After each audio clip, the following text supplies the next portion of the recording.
সকাল সকাল ভিডিও শুটের জন্য চলে আসলাম প্ল্যানেট পার্ক। তো এই পালকি দেখে এটা কোনো কাজে আসে নাকি ভিডিওর জন্য? গরম।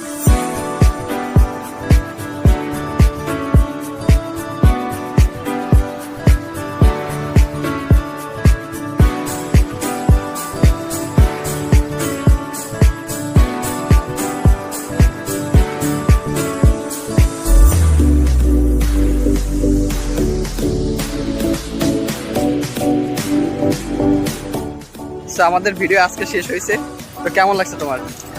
খারাপ লাগছে যেহেতু রোদ্র বেশি এই জন্য না। তো আজকে ভিডিও এই পর্যন্তই, সবাই চলে যাচ্ছে। এই তো আর এই ভিউ আর আমার ভদ্র চুলের স্টাইল, এটা কিন্তু আমি ইচ্ছা করে ভদ্র করি নাই, আমি শ্যাম্পু দিলেই ভদ্র হয়ে যায়।